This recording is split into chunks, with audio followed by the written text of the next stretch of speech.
সর্বপ্রথম জাকাতুল ফিতর নিয়ে আলোচনা করব। জাকাতুল ফিতর আমরা সকলেই জানি, অবগত আছি। এই তো গত জুম্মায় কি তার আগের জুম্মা আমরা বলছিলাম যে দান কত প্রকার, মনে আছে আপনাদের? দান কত প্রকার? দুই প্রকার। দান কয় প্রকার? দুই প্রকার। মনে রাখতে হবে। আমি কেন আপনাদের কাছে প্রশ্ন করি, আপনারা বুঝেন কিনা আমি জানি না।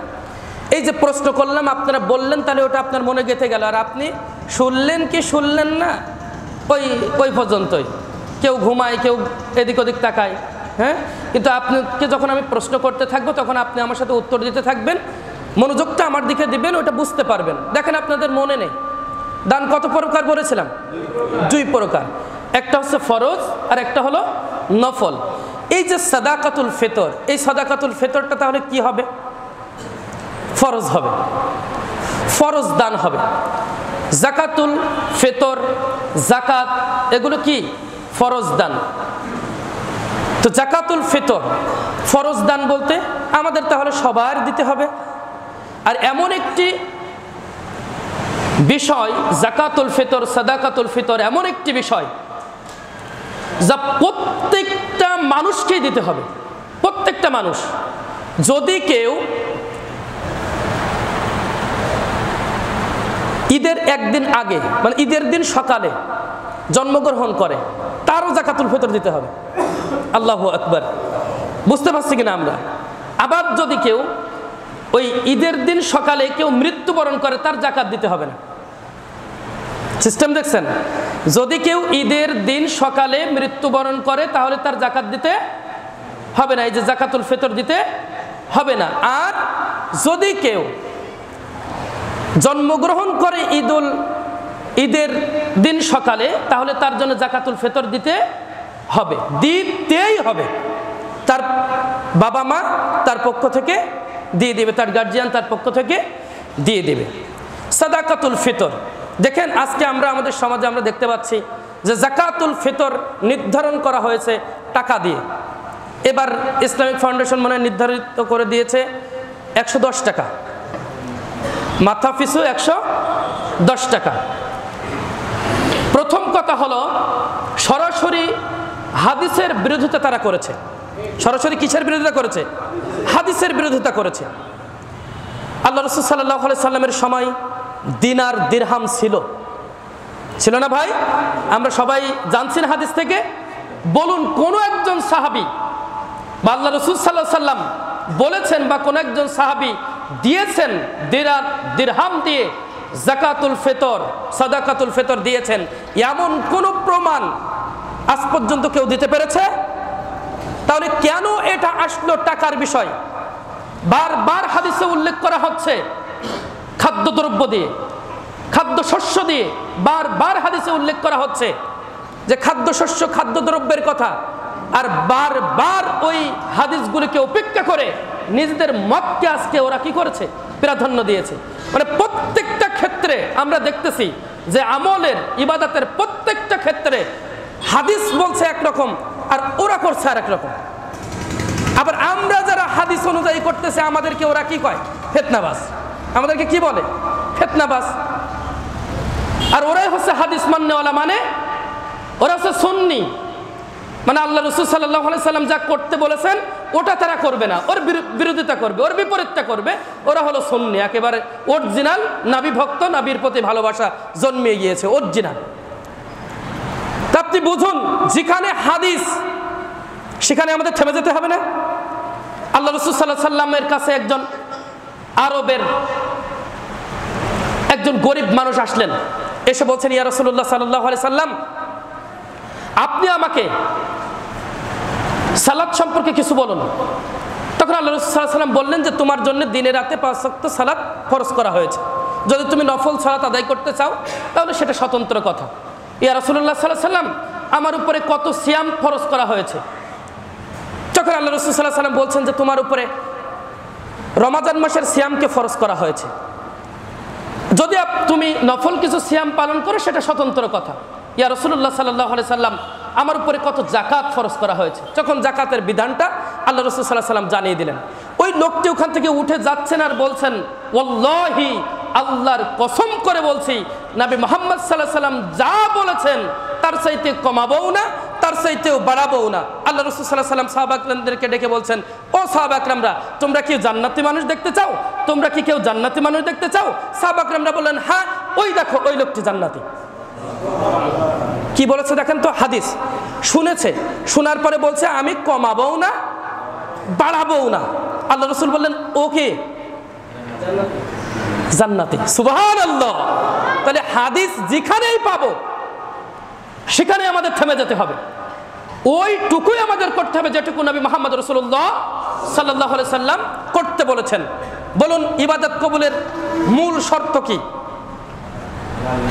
আমরা সবাই এটাই জানি যে ইবাদত কবুলের মূল শর্ত হালাল রুজি না। ভুল ধারণা। ইবাদত কবুলের মূল শর্ত হালাল রুজি না। মূল শর্ত বলেছে মূল, এগুলো শাখা, অনেক শাখা প্রশাখা থাকতে পারে, কিন্তু মূল শর্ত কি?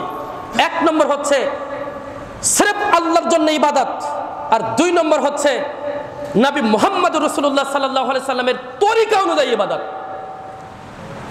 এবার ওর ভিতরে সব চলে আসছে না, হালাল রুজি বলেন বা অন্যান্য যাই আনেন না কেন, শাখা প্রশাখা আসবে।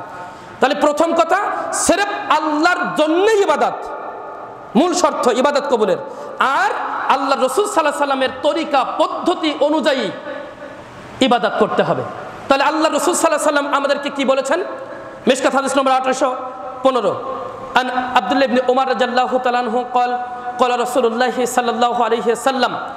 আব্দুল্লাহ ইবনে উমর রাদিয়াল্লাহু তাআলা আনহু এই হাদিসটি বর্ণনা করেন। তিনি বলেন, রাসূল করিম সাল্লাল্লাহু আলাইহি সাল্লাম বলেছেন, ফরাজা যাকাতুল ফিতর, যাকাতুল ফিতর ফরজ করা হয়েছে, সাম মিন তামরিন 100 পরিমাণ খেজুর, আও সাম মিন শাইর 100 পরিমাণ জব, আলা আবদি ওয়াল হুররি প্রত্যেক গোলাম এবং আজাদ, আও সাম মিন ওয়াজ যাকারি ওয়াল উনসা পুরুষ এবং নারী, গোলাম আজাদ পুরুষ নারী, ওয়াস সগীরি ওয়াল কাবীরি ছোট বড়, মিনাল মুসলিমিন প্রত্যেক মুসলমানের জন্য যাকাতুল ফিতর কি করা হয়েছে? ফরজ করা হয়েছে। ওটা কিসের মাধ্যমে হবে? খাদ্যদ্রব্যের মাধ্যমে। সম তম কি? আর সম মিন তম মানে কি? খাদ্যদ্রব্য, 100 পরিমাণ খাদ্যদ্রব্য। এবার খাদ্যদ্রব্য টাকা খান নাকি আপনি? টাকা খান? কত রকম যুক্তি আজকে যে টাকাটা দিলে মানুষ অনেক উপকৃত হবে, অনেক চাউল যদি জমা হয়, অনেক গম যদি জমা হয়, অনেক খেজুর যদি জমা হয়, এত নিয়ে ও কি করবে? ওর টাকা দিলে ও ওর প্রয়োজন পূরণ করতে পারবে। আল্লাহ রাসূল বুঝতেন না তুমি সব বোঝো, তুমি একা বোঝো? আল্লাহ রাসূল বুঝতেন না? আল্লাহ রাসূল সাল্লাল্লাহু আলাইহি ওয়াসাল্লামের সময় তো দিরহাম দিনার ছিল, তাহলে আল্লাহ রাসূল সাল্লাল্লাহু আলাইহি ওয়াসাল্লাম বুঝতেন না তোমার কথা অনুযায়ী? আল্লাহ রাসূল সাল্লাল্লাহু আলাইহি ওয়াসাল্লাম কেন বলছেন যে খাদ্যদ্রব্য দিয়ে দিতে হবে? যেহেতু আল্লাহ রাসূল সাল্লাল্লাহু আলাইহি ওয়াসাল্লাম বলেছেন খাদ্যদ্রব্য দিয়ে দিতে হবে, খাদ্যদ্রব্য দিয়েই দিতে হবে। এটা আল্লাহ রাসূল সাল্লাল্লাহু আলাইহি ওয়াসাল্লামের সুন্নাহ, আর এটা হলো ইবাদত। ইবাদতের ক্ষেত্রে যদি একটু 19-20 হয়ে যায়, সমস্ত ইবাদত তার নষ্ট হয়ে যাবে। ইয়া আইয়ুহাল্লাযিনা আমানু আতিউল্লাহ ওয়া আতিউর রাসূল ওয়া লা তুবতিলু আমালাকুম। আল্লাহ এবং তার রাসূলের মান্য করার ক্ষেত্রে যদি একটু 19-20 হয়ে যায়, ওটার সাথে সাথে কি হয়ে যাবে? ওই ইবাদত নষ্ট হয়ে যাবে, ওই ইবাদত বাতিল হয়ে যাবে। আজকে যারা টাকা দিয়ে যারা খাদ্যদ্রব্য দিচ্ছে, টাকা দিয়ে যারা খাদ্যদ্রব্য দিচ্ছে, হাদিস অনুযায়ী, কোরআনের আয়াত অনুযায়ী ওদের সাদাকাতুল ফিতর এই ইবাদতটা বাতিল হয়ে যায়। কারণ আল্লাহ রাসূল সাল্লাল্লাহু আলাইহি ওয়াসাল্লাম দিতে বলেছেন কি দিয়ে? খাদ্যদ্রব্য দিয়ে। অবশ্যই অবশ্যই আমাদের খাদ্যদ্রব্য দিয়ে যাকাতুল ফিতর আমরা আদায় করব ইনশাআল্লাহ। এবার আসেন, যাকাতুল ফিতর আদায় করব, কতটুকু পরিমাণ আদায় করব? আমাদের সমাজে আমরা এক একজন এক এক রকম আমরা জানি। 2 কেজি 400 গ্রাম, 2 কেজি 500 গ্রাম, 2 কেজি 225 গ্রাম, এগুলো সব আসছে, মানে এক এক খাদ্যে এক এক রকম আসছে ওই সা অনুযায়ী। মদিনার সা, ওই সা অনুযায়ী এক একটা খাদ্যের ওজন এক এক রকম না? খেজুরের ওজন যেমন, চাউলের ওজন কি তেমন হবে? না। চাউলের ওজন যেমন, গমের ওজন কি তেমন হবে? না। তাহলে এখানে আমরা একটু দেখি, নবী করিম সাল্লাল্লাহু আলাইহি সাল্লামের যুগে এক সা হিসাবে গম 2 কেজি 400 গ্রাম হতো। সবচেয়ে ভালো যে গমটা ছিল ওটা 2 কেজি কত গ্রাম হতো? 400 গ্রাম হতো। চাউল, এই যে চাউল এখন যেটা আমরা দিচ্ছি, এই চাউল কতটা হয়? এই চাউল হয় 2 কেজি 500 গ্রাম থেকে 3 কেজি 200 গ্রাম পর্যন্ত। মানে এক একটা চাউলের এক এক রকম কিন্তু মাপ আছে। তাহলে 2 কেজি 500 গ্রাম থেকে কত পর্যন্ত? 3 কেজি প্রায় 200 গ্রাম পর্যন্ত আসে। এরপরে দেখেন ভুট্টা, খেজুর এগুলো কিরকম আসে? এগুলো আপনার 2 কেজি 225 গ্রামের একটু বেশি আসে। 2 কেজি 225 গ্রামের একটু বেশি আসে। আবার ইরাকি চা হিসাবে আপনার 2 কেজি 400 গ্রাম আসে। তো এই সবগুলোকে একত্রিত করে যদি আপনি দেখেন, তাহলে আমরা যেহেতু একটি বছর পর আমরা যে এই সিয়াম পালন করতেছি, এই সিয়ামের অনেক ত্রুটি থাকে। এই সিয়াম পালন করতে গিয়ে অনেক ত্রুটি হয়ে যায় না? অনেক সময় দেখা যাচ্ছে আমাদের বেফাস কথাবার্তা বের হয়ে যায়।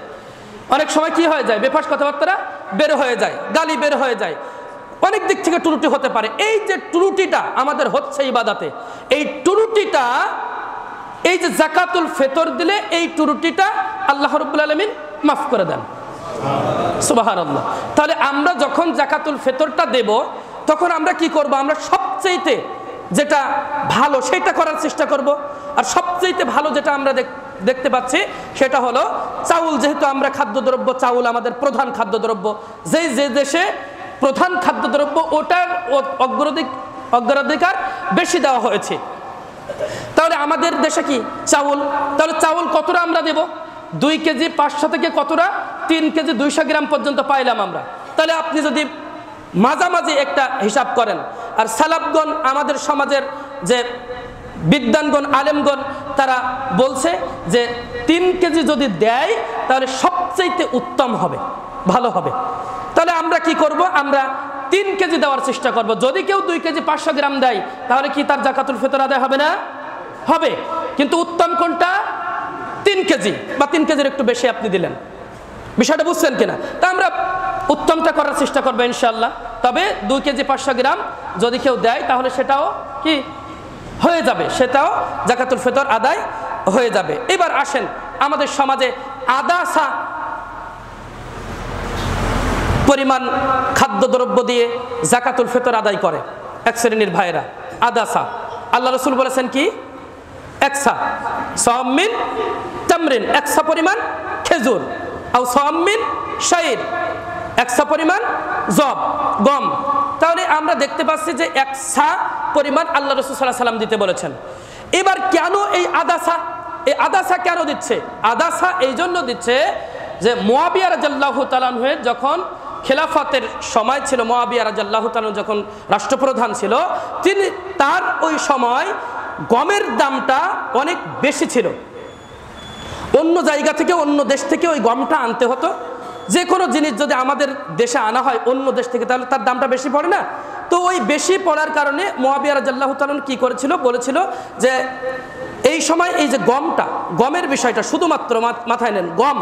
গম যেহেতু অন্য দেশ থেকে আসছে, অনেক টাকা দিয়ে আসতেছে, অনেক টাকা লাগতেছে, তাহলে এখানে কি করা যায়? আদাসা পরিমাণ দেওয়া যায়। যখনই কথা বললেন মুআবিয়া রাদিয়াল্লাহু তাআলা আনহু, বিশিষ্ট সাহাবী আল্লাহ রাসূল সাল্লাল্লাহু আলাইহি সাল্লামের আবু সাঈদ খুদরি রাদিয়াল্লাহু তাআলা আনহু, আবু সাঈদ খুদরি রাদিয়াল্লাহু তাআলা আনহু সাথে সাথে তার বিরোধিতা করলেন, এই কথার বিরোধিতা করলেন। এটা কিন্তু হাদিস না, ওনার একটা কি শুধুমাত্র কথা ছিল, কল ছিল, সাথে সাথে বিরোধিতা করলেন। শুধু আবু সাঈদ খুদরি রাদিয়াল্লাহু তাআলা আনহু নয়, আর অনেক সাহাবী তার বিরোধিতা করে বললেন। আবু সাঈদ খুদরি রাদিয়াল্লাহু তাআলা তো এভাবে করে বললেন যে ওয়াল্লাহি, আল্লাহর কসম, যতদিন পর্যন্ত আমি বেঁচে থাকবো ততদিন পর্যন্ত নবী মুহাম্মদ রাসূলুল্লাহ সাল্লাল্লাহু আলাইহি সাল্লাম যা বলে গিয়েছেন একসা পরিমাণ খাদ্যদ্রব্য দিয়ে, খাদ্যশস্য দিয়ে যাকাতুল ফিতর আদায় করতে বলেছেন, আমি ওটাই করব। তাহলে যাকাতুল ফিতর আদায় করব।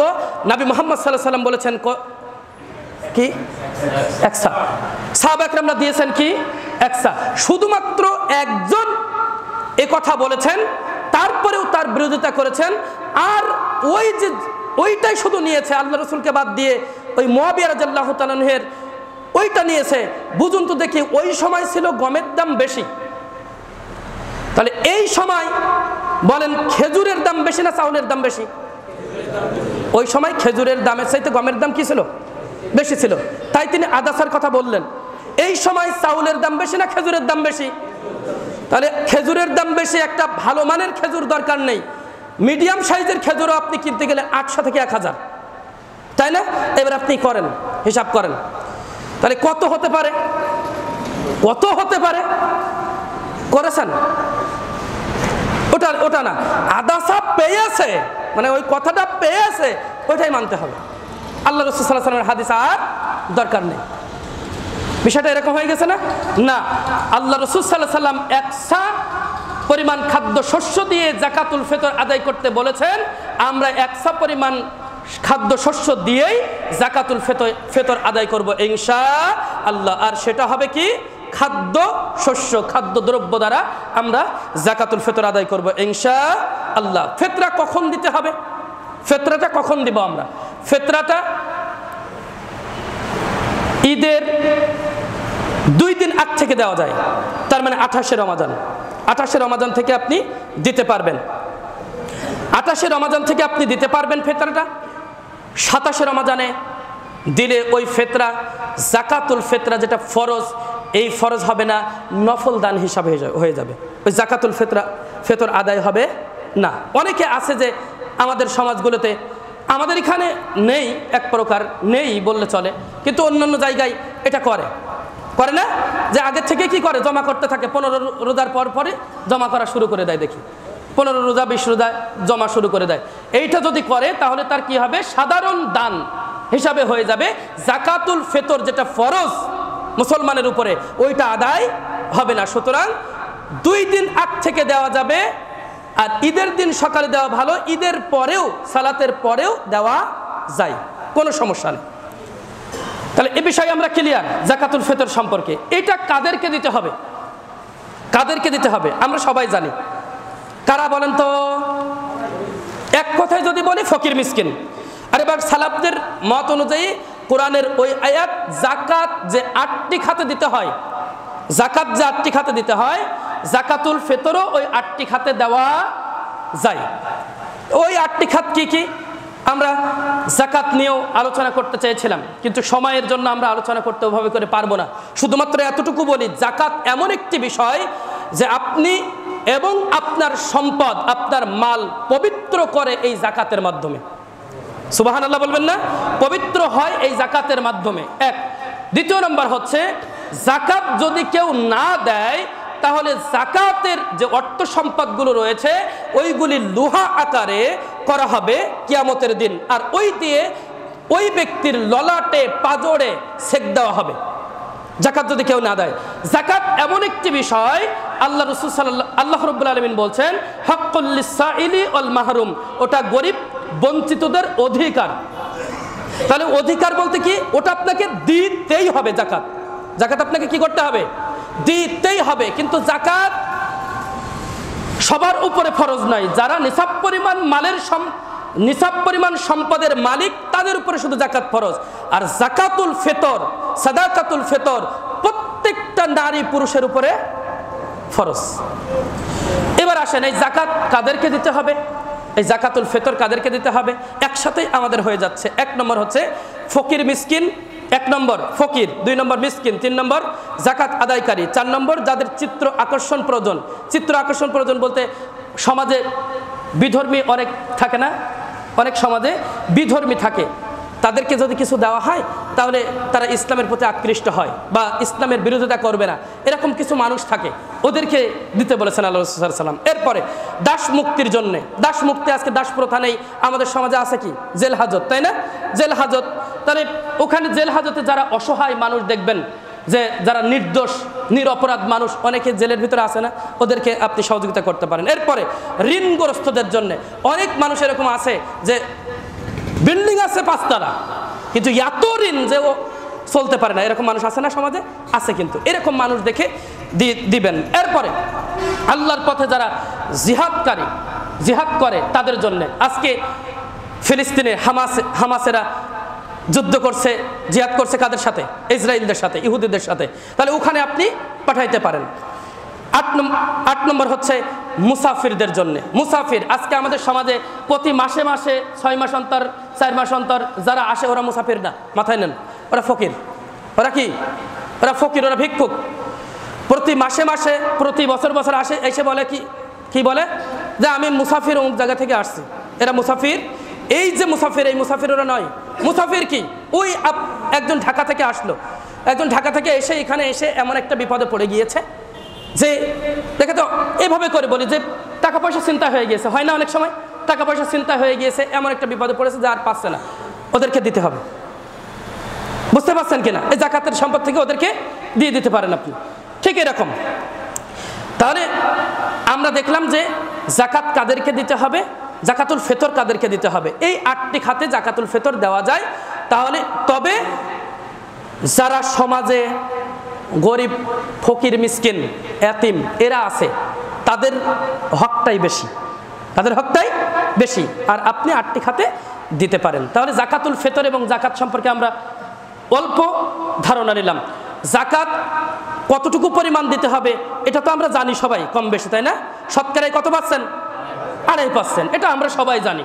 এখন দেখেন স্বর্ণের একটা মূল্য কি, তাহলে স্বর্ণ কি 7.5 কি বলেন?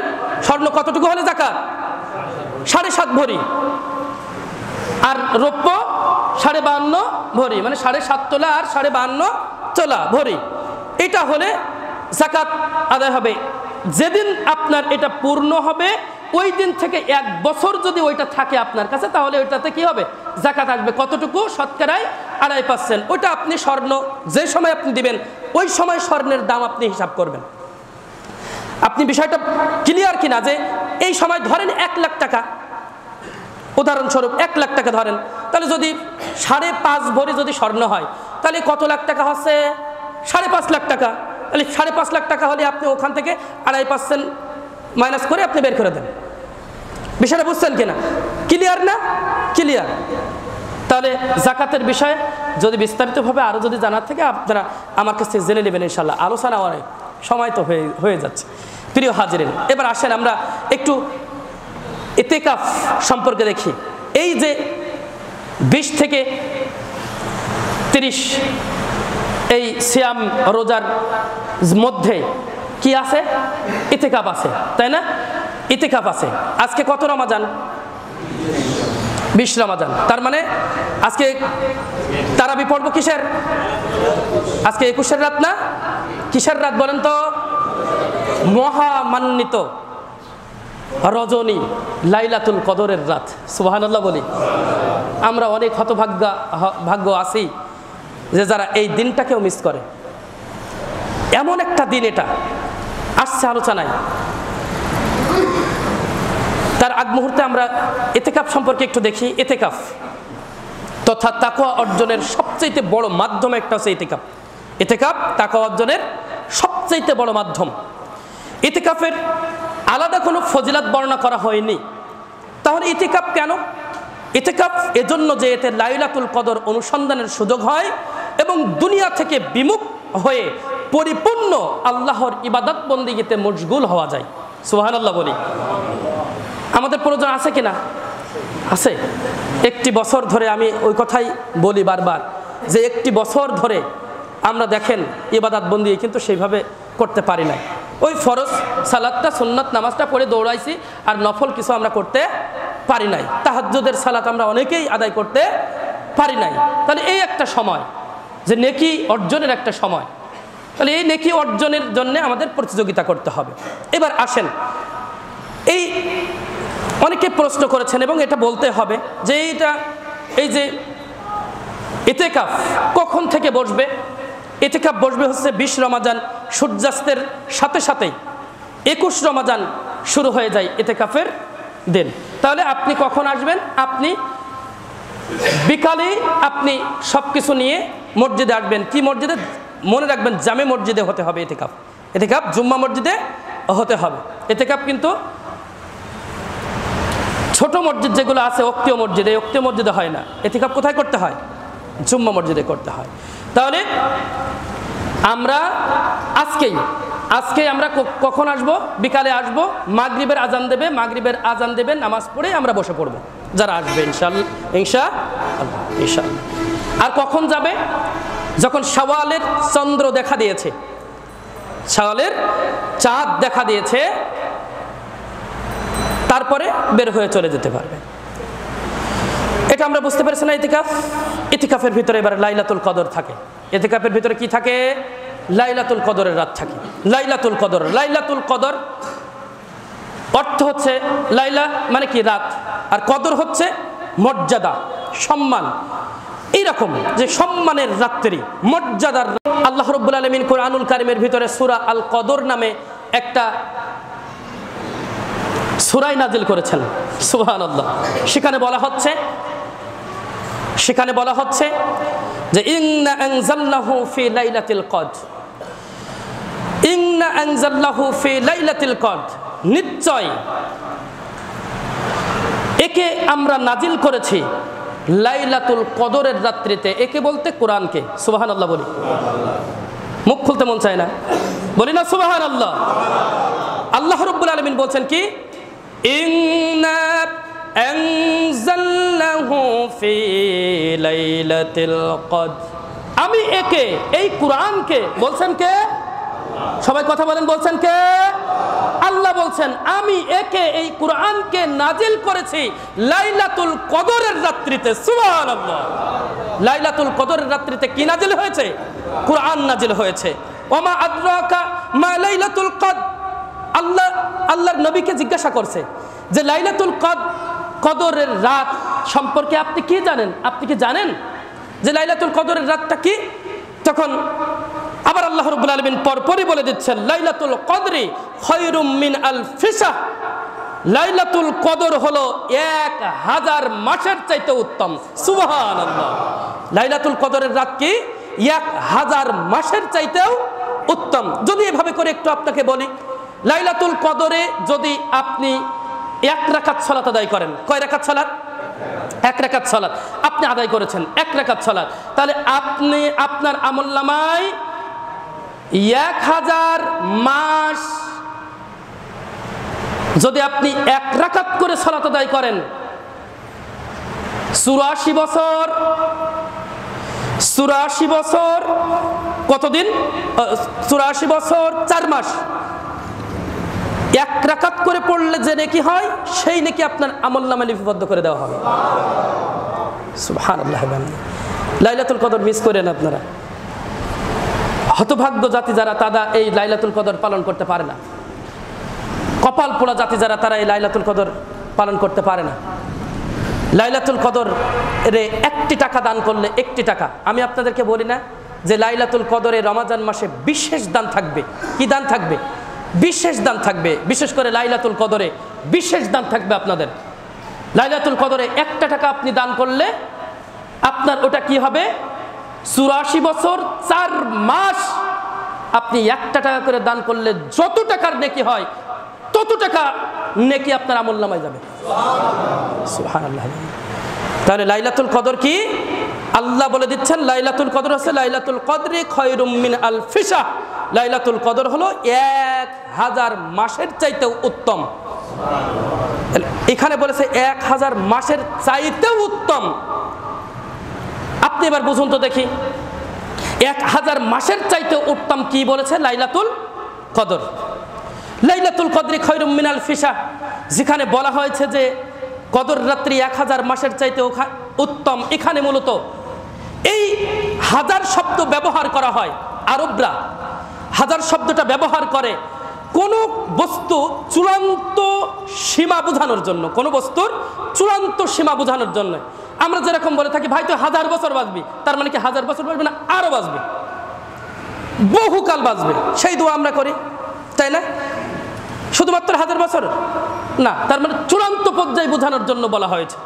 ইমাম কুরতুবী রাহিমাহুল্লাহ বলেন, ইমাম কুরতুবী রাহিমাহুল্লাহ তার তাফসিরে নিয়ে আসছেন, তিনি বলছেন যে লাইলাতুল কদরের এই যে একটা আয়াত, লাইলাতুল কদরি খায়রুম মিন আলফি শাহর, যে লাইলাতুল কদর 1000 মাসের চাইতে উত্তম, শুধুমাত্র এটা 1000 মাসের চাইতে উত্তম নয়, কারণ পর পর 3টে আয়াতেই আল্লাহ রাব্বুল আলামিন এই সূরা কদরে 3 বার তিনি নিয়ে এসেছেন ইন্না আনজালনাহু ফি লাইলাতিল কদর একবার, ওয়ামা আদরাকা মা লাইলাতুল কদর 2 বার, লাইলাতুল কদরি 3 বার, খায়রুম মিন আলফি শাহর, তাহলে 3 বার পরপর 3 বার নিয়ে এসেছে আল্লাহ রাব্বুল আলামিন, পরপর 3 বার নিয়ে এসেছে। এর ব্যাখ্যায় ইমাম কুরতুবী রাহিমাহুল্লাহ বলেছেন এই 3 বার বারবার নিয়ে আসার কারণে, বারবার এই শব্দটা নিয়ে আসার কারণে শুধুমাত্র 1000 মাস নয়, হাজার হাজার মাস এখানে বোঝানো হয়েছে। সুবহানাল্লাহ। তাহলে আপনি লাইলাতুল কদরে ইবাদত করলে হাজার হাজার হাজার হাজার মাসের চাইতেও উত্তম আপনার এই ইবাদত বন্দেগীগুলো হবে। সুবহানাল্লাহ। সুতরাং আমরা সবাই লাইলাতুল কদরটা তালাশ করার চেষ্টা করবো ইনশাআল্লাহ। লাইলাতুল কদর কত তারিখে, কত রমাজানে? 21 রমাজান। একটা বলা যাবে? আমাদের সমাজে একটা বলে, আমাদের সমাজে কয়টা বলে? একটা বলে। সেটা কি? 27 রমাজান। 27 রমাজান আল্লাহ রাসূল সাল্লাল্লাহু আলাইহি সাল্লামকে এই কদরের রাতটা দেখানো হয়েছিল, কিন্তু আল্লাহ রাসূল সাল্লাল্লাহু আলাইহি সাল্লামকে আবার ওটা আল্লাহ ভুলিয়ে দিয়েছেন। আল্লাহ লাইলাতুল কদরের রাতটা কি করেছিল? আল্লাহ রাসূল সাল্লাল্লাহু আলাইহি সাল্লামকে জানিয়েছিল, দেখিয়েছিল, কিন্তু ওইটা আবার আল্লাহ রাসূল সাল্লাল্লাহু আলাইহি সাল্লামকে কি করেছিল? ভুলিয়ে দিয়েছিল। তাহলে কেউ এ কথা বলতে পারবে যে শুধুমাত্র 27 রমাজানেই লাইলাতুল কদর, এটা বলতে পারবে কেউ? আল্লাহ রাসূল সাল্লাল্লাহু আলাইহি সাল্লাম তাই বলতে পারছেন না, আর আমাদের হুজুররা বলে, আমাদের হুজুররা বলে, আল্লাহ রাসূল বলতে পারছেন না। আল্লাহ রাসূল বলছে তোমরা বেজোড় রাতগুলোতে তালাশ করো। তোমরা কোন রাতগুলোতে? রমাজানের শেষ দশকের বেজোড় রাতগুলোতে তালাশ করো। তাহলে বেজোড় রাত কয়টা হয়? 21, 23, 25, 27, 29, কয়টা হচ্ছে? 5টা। আল্লাহ রাসূল সাল্লাল্লাহু আলাইহি ওয়াসাল্লাম এটা বলেছেন, আর আপনার হুজুর বলে কি? একটা। কোনটা সেটা? 27 রমাজান। ও হুজুর আল্লাহর রসুলের চাইতেও পণ্ডিত হয়ে গিয়েছে। ও হুজুর কি হয়েছে? আল্লাহ রসুলের চাইতেও পণ্ডিত হয়ে গেছে। ও বুঝাতে চাচ্ছে আল্লাহ রসুল কিছু বুঝতেন না, আমি সব বুঝি। ও বুঝাতে চাচ্ছে, কি বুঝাতে চাচ্ছে? আল্লাহ রসুল সাল্লাল্লাহু আলাইহি ওয়াসাল্লাম কিছু বুঝতেন না, আমি সব বুঝি, আমরা সব বুঝি। হুজুররা সব বুঝছে, হাদিসের বিপক্ষে কাজ করছে। তাহলে আমরা লাইলাতুল কদর তালাশ করব কখন? বেজোড় রাতগুলো, শেষ দশকের বেজোড় রাতগুলো। ওই যে ইতিকাফ বলছিলাম, ইতিকাফ কেন? এই লাইলাতুল কদরটা পরিপূর্ণভাবে সুন্দরভাবে তালাশ করার জন্য। সুবহানাল্লাহ। এইবার আল্লাহ রাসূল সাল্লাল্লাহু আলাইহি ওয়াসাল্লাম বলছেন মান কামা লাইলাতুল কদরি, মান কামা লাইলাতুল কদরি ঈমানান ওয়া ইহতিসাবান গুফিরা লাহু মা তাকাদ্দামা মিন যামবি। যে ব্যক্তি ঈমানের সাথে সওয়াবের আশায়, যে ব্যক্তি ঈমানের সাথে সওয়াবের আশায়, যে ব্যক্তি ঈমানের সাথে সওয়াবের আশায় লাইলাতুল কদরের রাতগুলো তালাশ করে, গুফিরা লাহু মা তাকাদ্দামা মিন যামবি, তার পূর্বের যত গুনাহ রয়েছে সেগুলো ক্ষমা করে দেওয়া হয়। সুবহানাল্লাহি ওয়া বিহামদিহি। তাহলে আমরা লাইলাতুল কদর তালাশ করবো ইনশাআল্লাহ। এই দেখেন, এই লাইলাতুল কদরের রাতে কোরআন নাজিল হয়েছে। আল্লাহ রাব্বুল আলামিন সূরা বাকারা 185 নম্বর আয়াতেও আল্লাহ রাব্বুল আলামিন বলছেন যে শাহরুর রমাদান আল্লাযী উনজিলা ফীহিল কুরআন হুদাল লিন-নাস ওয়া বায়্যিনাতিন মিনাল হুদা ওয়াল ফুরকান, যে রমাদান মাস, যে মাসে নাজিল হয়েছে কোরআন। সুবহানাল্লাহ বলবেন না? রমাদান মাস, যে মাসে নাজিল হয়েছে কোরআন। আর আপনার হুজুর কি বলছে? যে কোরআন নাজিল হয়েছে কখন? সবে কদরের রাত্রিতে, সবে মেরাজের রাত্রিতে। কি কয় ওরা? সবে বরাতের রাত্রিতে। কত রকম তো কইরে রেখেছে, কোনটা রেখে কোনটা বলি, তাই না? সবে বরাতের রাত্রিতে আপনার হুজুর করছে। আল্লাহ বলছে কি? শাহরুর রমাদান আল্লাযী উনজিলা ফীহিল কুরআন। এই মাসে, এই মাসে, কি মাসে? রমাদান মাসে কি হয়েছে? কোরআন নাজিল হয়েছে। সুবহানাল্লাহ বলি। মানব জাতির হিদায়াতের জন্য। কেন হয়েছে? হুদাল লিন-নাস, মানব জাতির হিদায়াতের জন্য। এবং হিদায়াতের স্পষ্ট ব্যাখ্যা হিসাবে এই কোরআন নাজিল করা হয়েছে। সুবহানাল্লাহ। এবং হক ও বাতিলের মধ্যে পার্থক্যকারী হিসাবে এই কোরআন নাজিল হয়েছে। সুবহানাল্লাহ।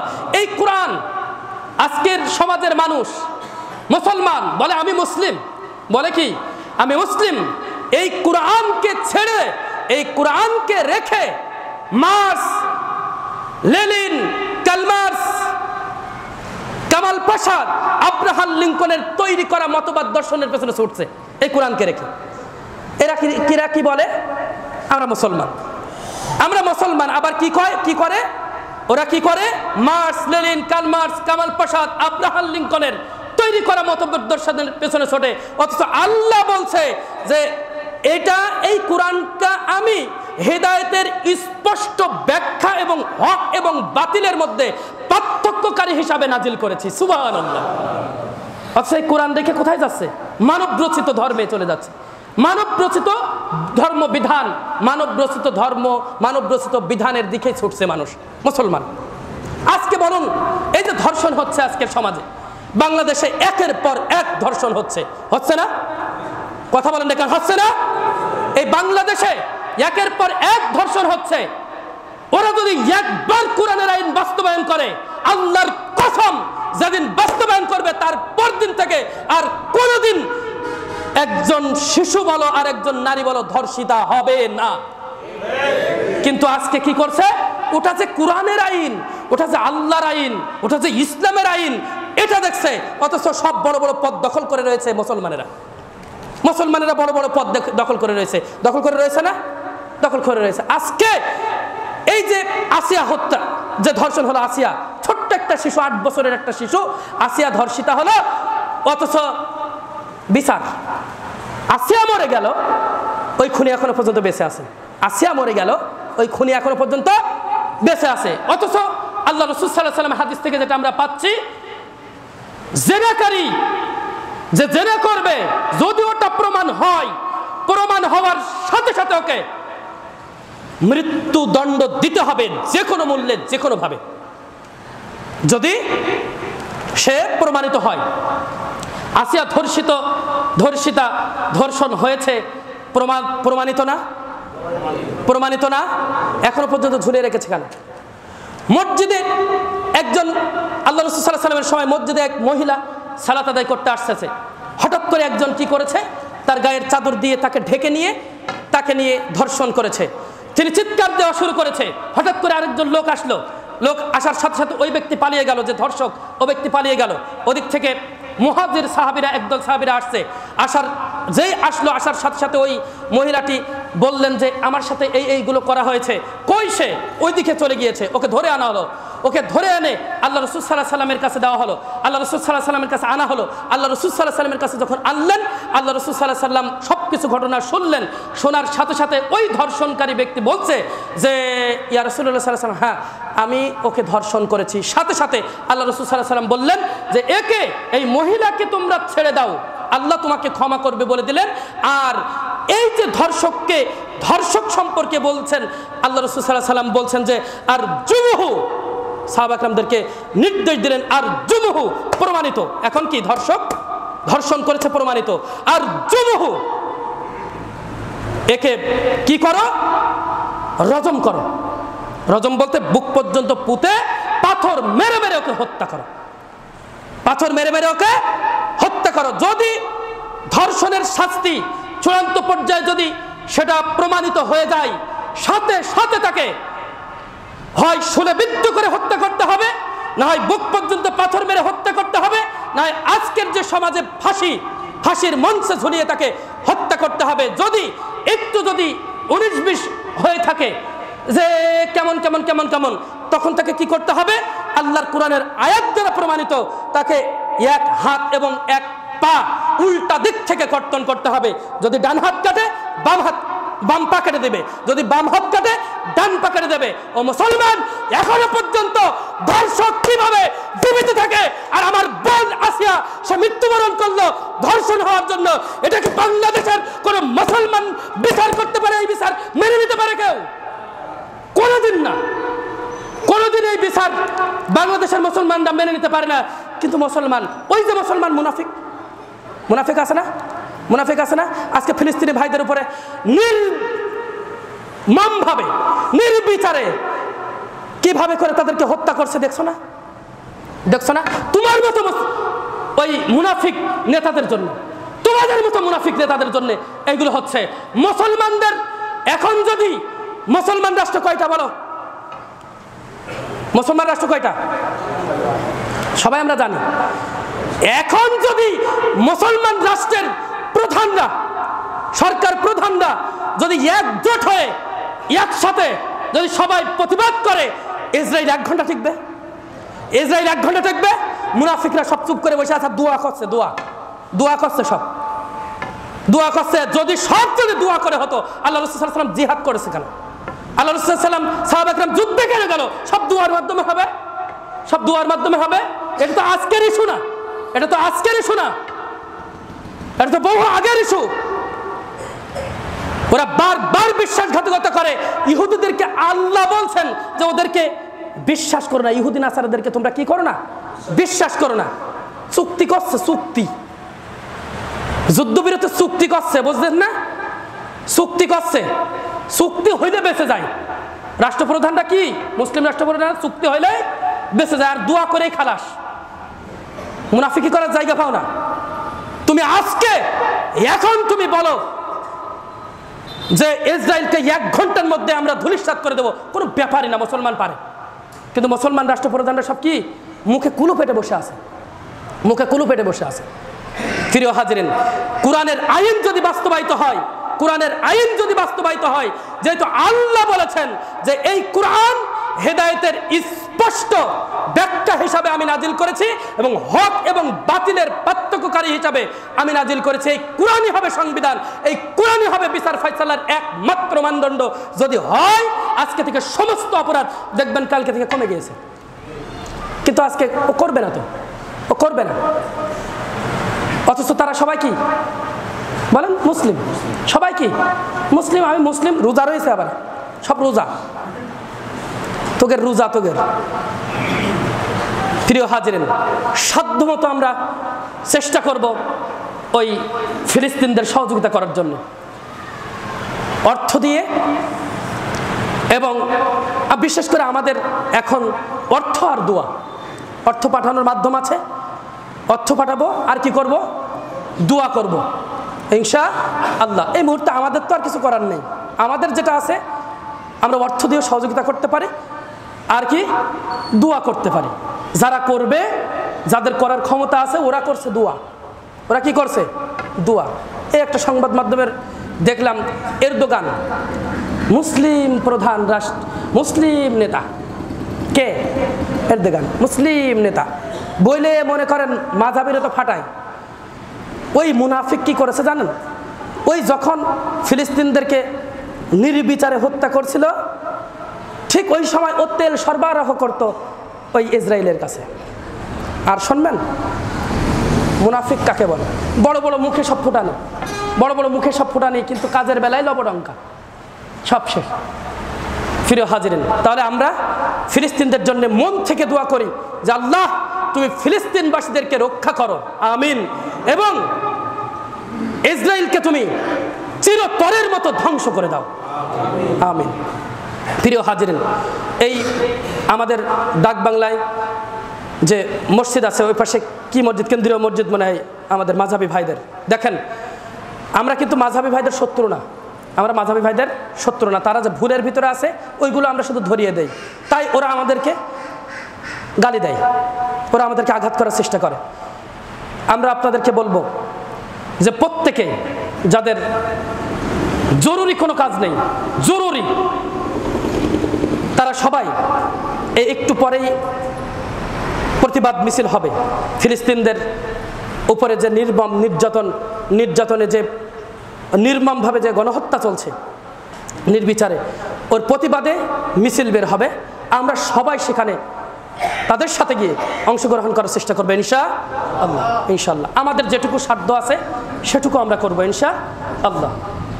আপনারা দেখেছেন কিনা জানি না, ছোট্ট ছোট্ট শিশুগুলো, ছোট্ট ছোট্ট শিশু, 5 বছর, 7 বছর, 8 বছর, 9 বছর, 10 বছরের বাচ্চাগুলো মাথা ফেটে আছে, রক্ত পড়ছে, হাতগুলো ভেঙে গিয়েছে, হাত থেকে রক্ত পড়ছে, সমস্ত দেহ থেকে রক্ত পড়ছে। আপনারা দেখছেন কিনা? চিৎকার করে করে কান্নাকাটি করছে, বাবা নেই, মা নেই, সব মরে গিয়েছে, বাবা নেই, মা নেই, সব মরে গিয়েছে। খাদ্য পাচ্ছে না, খাওয়ার জন্য কি হাহাকার করছে, কি একটা অবস্থা। আপনারা দেখছেন কিনা? আমরা আমাদের জায়গা থেকে বলছি না, সাধ্যমতো আমরা আমাদের যেই অর্ডার দিবে যে তাদের জন্য সহযোগিতা করার জন্যে, আমরা গতবার সহযোগিতা করেছিলাম না? আলহামদুলিল্লাহ আমরা সাধ্যমতো তাদের সহযোগিতা পাঠিয়েছিলাম। এবারও আমরা সাধ্যমতো সহযোগিতা করার চেষ্টা করবো ইনশাআল্লাহ। আর আমরা সবাই এই মিছিলে গিয়ে, এই প্রতিবাদ মিছিলে গিয়ে আমরা সবাই অংশগ্রহণ করবো ইনশাআল্লাহ। নামাজ শেষে আমরা সবাই ওইখানে চলে যাবো ইনশাআল্লাহ। আল্লাহ তাআলা আমাদের সকলকে আজকে যে আলোচনা করলে আলোচনা দিয়ে যেন উপকৃত করেন, আমরা বলি আল্লাহুম্মা আমিন। আল্লাহ তোমার অনেক দয়া, তোমার অনেক রহমত, তোমার ওই দয়া, তোমার ওই রহমত দিয়ে দেখে আমাদের জীবনের গুনাহগুলো তুমি ক্ষমা করে দাও। আল্লাহ আমাদের মধ্যে থেকে যারা